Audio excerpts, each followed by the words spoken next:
Assalamualaikum warahmatullahi wabarakatuh. Kembali lagi di channel DSY Official. Kali ini kita akan membahas materi geografi kelas 10, yaitu bab 5 tentang dinamika litosfer dan dampaknya terhadap kehidupan.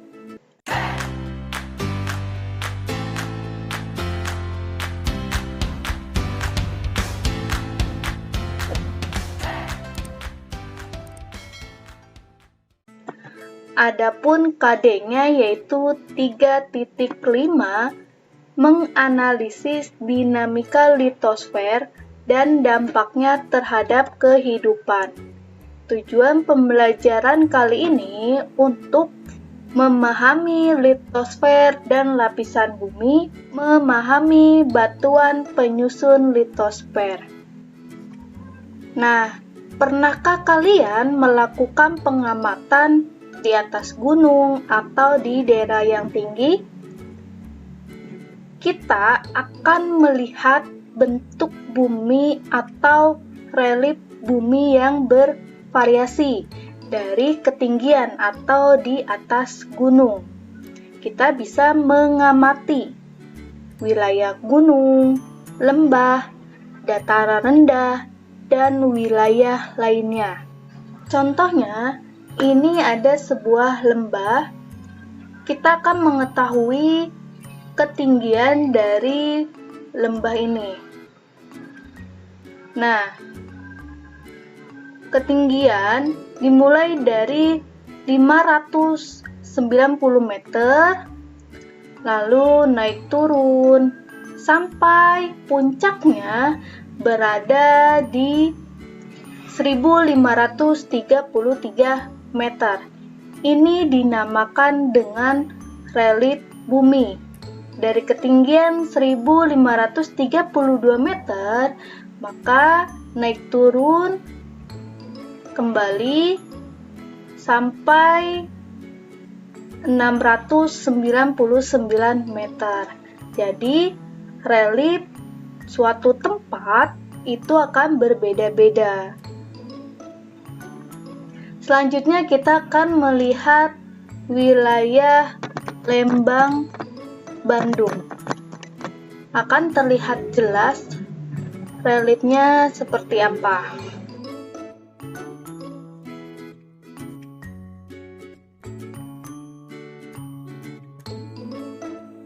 Ini contohnya wilayah Lembang. Kita akan melihat relief permukaan buminya.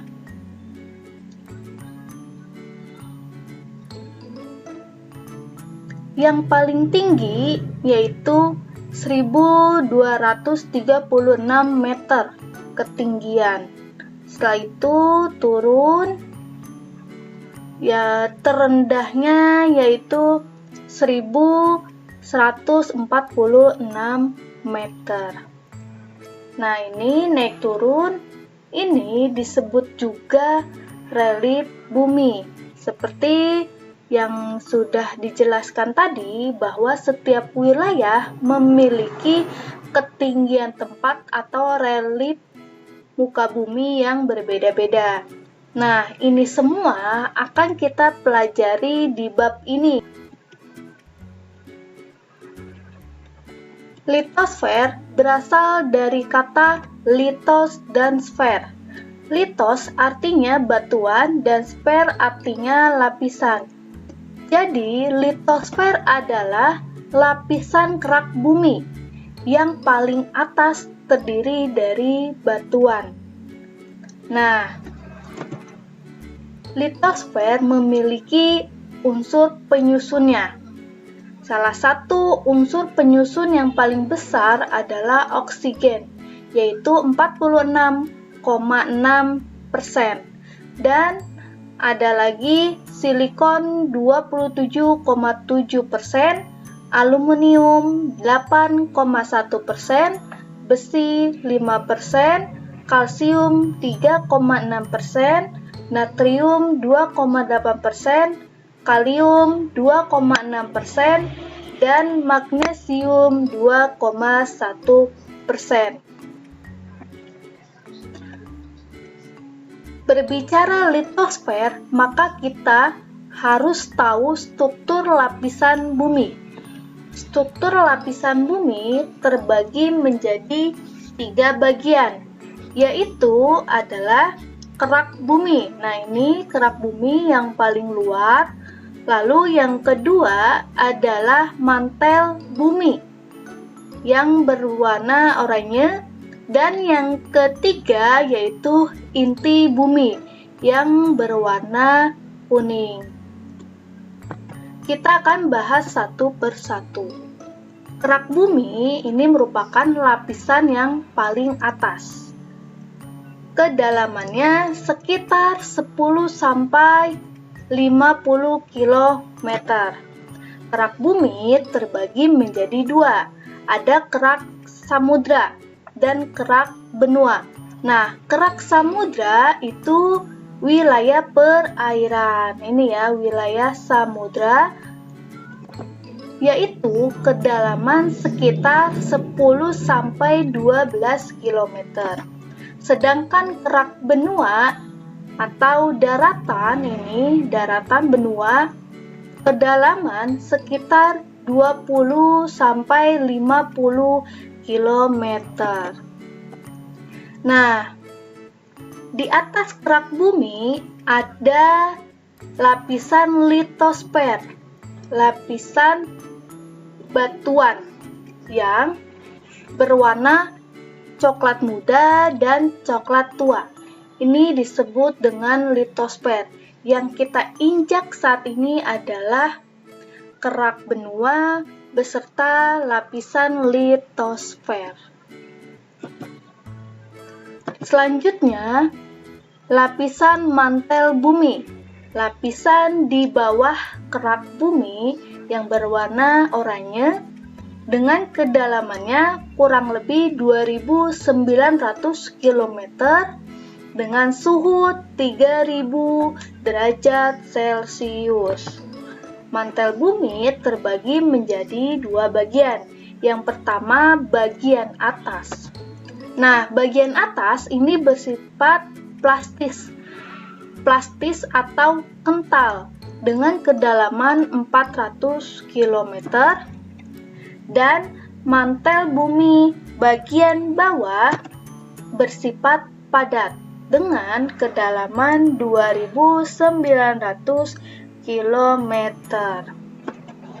Di dalam mantel bumi terdapat lapisan astenosfer.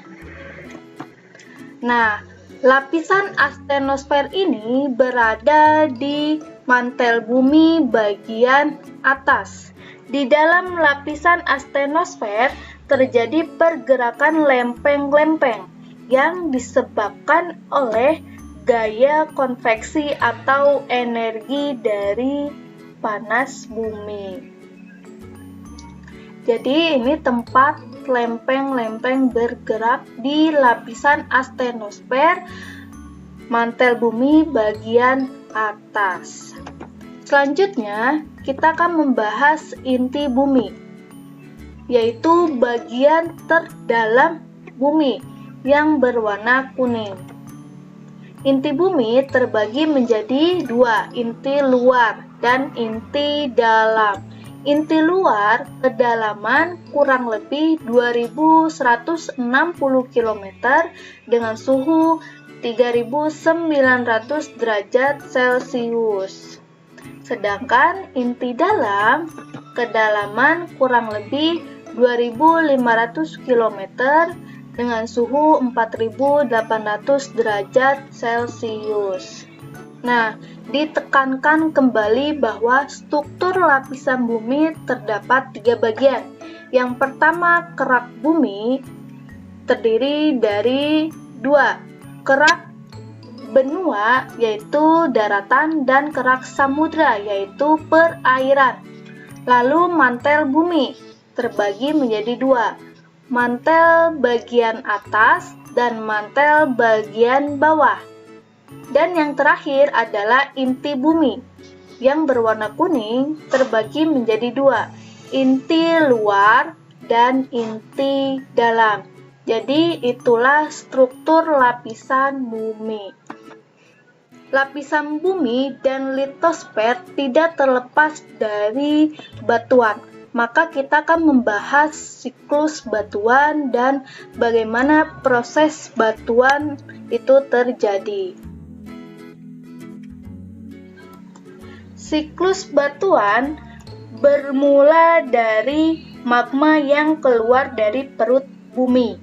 Ketika mencapai permukaan, magma mengalami pembekuan dan mengalami pendinginan hingga menjadi batuan beku. Seiring berjalannya waktu, batuan beku mengalami pengangkutan, mengalami pengikisan, mengalami pengendapan, transportasi, dan terbentuklah sedimen. Nah, sedimen kemudian mengeras dan membentuk batuan sedimen. Batuan sedimen rentan akan panas dan tekanan hingga membentuk batuan metamorf. Batuan metamorf melebur kembali menjadi magma dan seterusnya. Magma mengalami pembekuan dan pendinginan. Nah, siklus batuan dipengaruhi oleh panas dan tekanan, lalu adanya pelapukan, pengendapan. Jadi, batuan terdiri dari 3, batuan beku, batuan sedimen, batuan metamorf atau batuan malihan. Batuan penyusun bumi ada 3. Tadi sudah dijelaskan, beku, sedimen, metamorf atau malihan. Kita akan bahas satu persatu. Batuan beku yaitu batuan yang terbentuk akibat pembekuan magma. Batuan ini membeku karena adanya proses pendinginan, baik terjadi di dalam bumi ataupun di permukaan bumi setelah letusan gunung api. Nah, batuan beku terbagi menjadi 2, batuan beku dalam atau intrusif atau plutonik, lalu batuan beku luar ekstrusif atau vulkanik. Batuan beku dalam, proses pembekuannya lambat, sedangkan batuan beku luar, proses pembekuannya sangat cepat. Contoh batuan beku dalam ada batu gabbro, batu granit. Sedangkan contoh batuan beku luar, batu basal, dan batuan obsidian. Selanjutnya, batuan sedimen, batuan yang terbentuk dari batuan beku yang mengalami pelapukan, pengangkutan, dan pengendapan. Contoh batuannya adalah batu breksi, batu konglomerat, batu gamping, batu lempung. Selanjutnya, batuan metamorf atau batuan malihan. Jadi, batuan yang terbentuk dari batuan sedimen dan batuan yang terbentuk dari pengaruh panas dan tekanan yang dihasilkan dari vulkanik dan pergerakan bumi. Pengaruh panas dihasilkan dari vulkanik, sedangkan tekanan dihasilkan dari pergerakan bumi. Contoh batuan metamorf yaitu batu gamping akan mengalami pengaruh panas dan tekanan sehingga berubah menjadi batu pualam. Lalu, batu lempung akan mengalami panas dan tekanan dan mengalami perubahan menjadi batu sabak. Jadi, itulah batuan beku, batuan sedimen, dan batuan metamorf. Jika ada pertanyaan atau ada yang belum jelas, silakan ditanyakan. Jika ada kesalahan dalam pengucapan atau tulisan, mohon dimaafkan. Sekian dari saya. Assalamualaikum warahmatullahi wabarakatuh.